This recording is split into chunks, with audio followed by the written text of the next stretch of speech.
big hello to all my young friends from Tiny Tot Tales.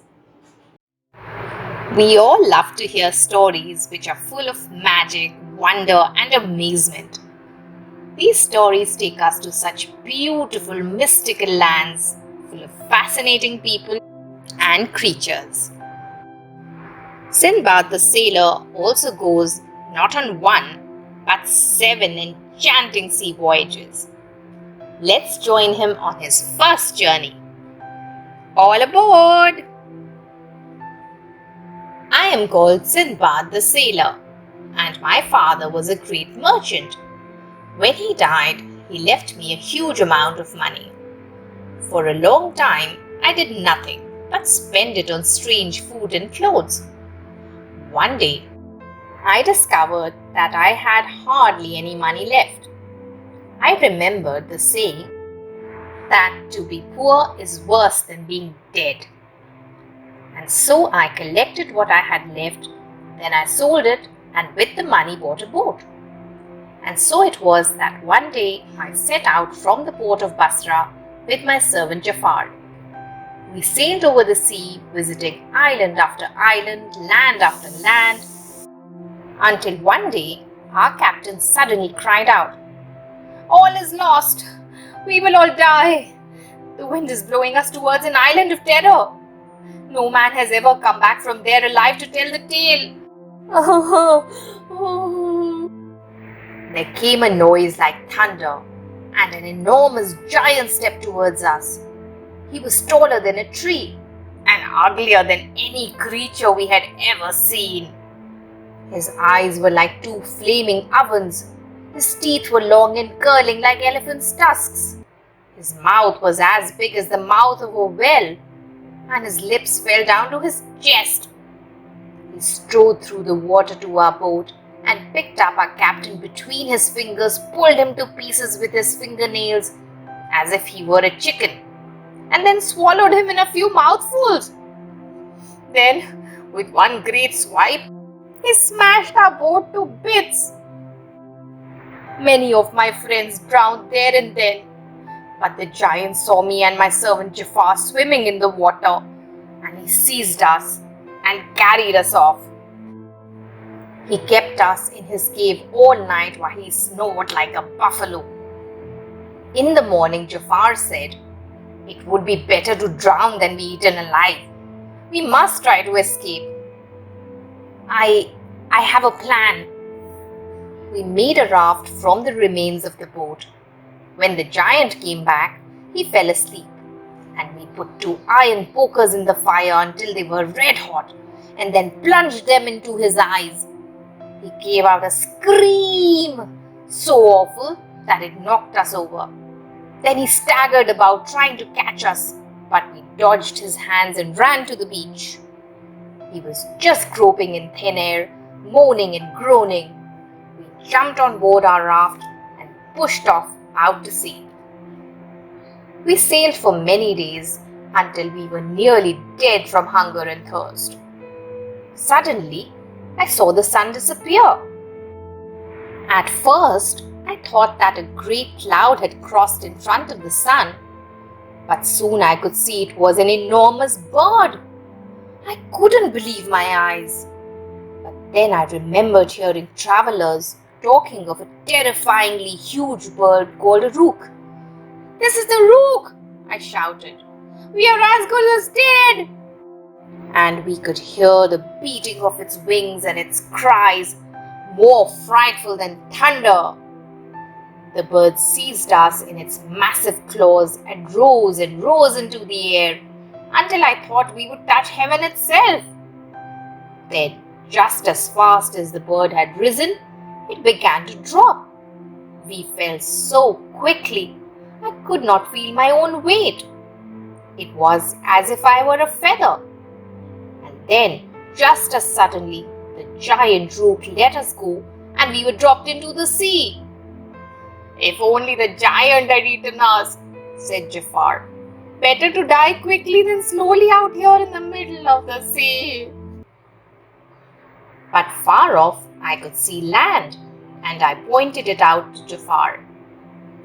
"If there's a chance to stay alive," we said. We must take it.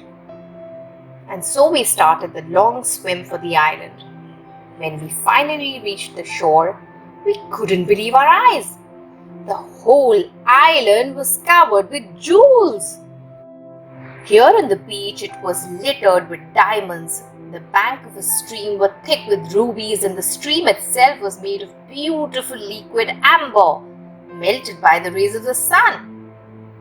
All these riches are useless, said Jafar. It is food and water we need. Luckily, the island was rich in luscious fruits. But no sooner had we begun to feast ourselves than a wild two-headed dragon darted towards us with burning eyes, opening jaws at us as wide as any oven.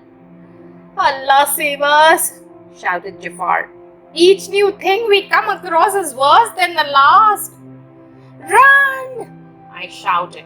There's a cave over there.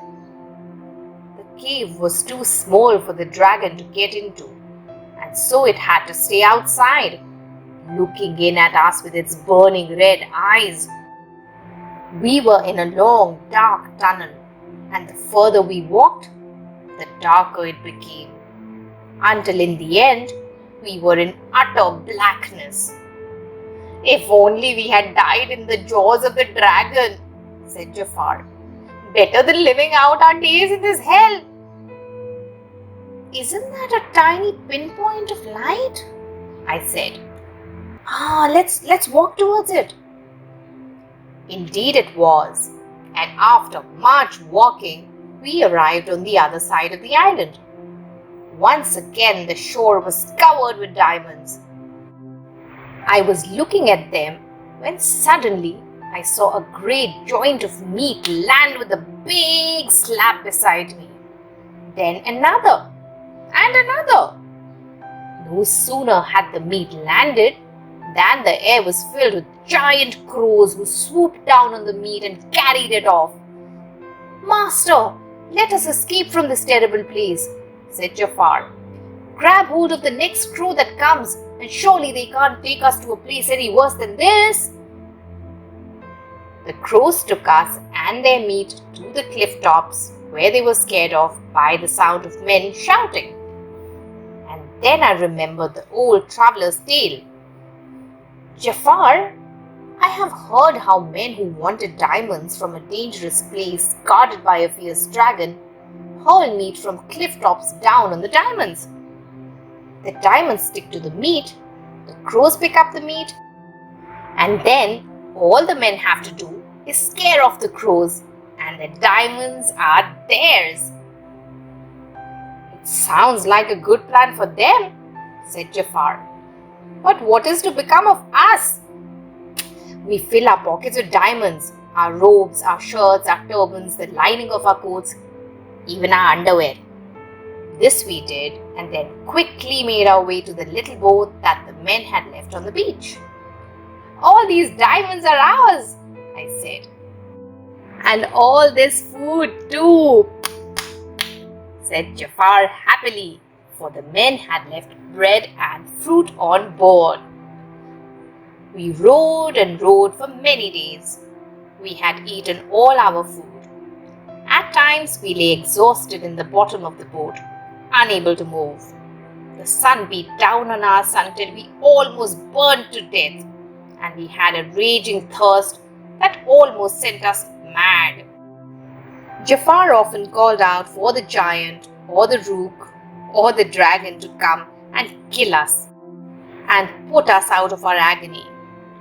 Oh giant, come to us now and take us away from this living hell. But one day, at long last, our hometown, Basra, came into view. And so it was we came to the end of our voyage. With our hundreds of diamonds, we had more riches than any other person in the city. And we bought houses and lands and luxuries beyond our wildest dreams. Now you may have thought I would have been happy to leave traveling to distant parts at that, and to never more set out across the seas. But I have to say that I left Basra 6 more times and had many more terrifying and exciting adventures. Wow! That was some magical adventure. Sinbad met so many scary creatures. Yet, he also had a lot of fun. That's why he chose to sail another 6 times. Yes? From Tiny Tot Tales. Till next time. Toodles, everyone! If you enjoyed listening to this story, please like and subscribe to Tiny Tot Tales.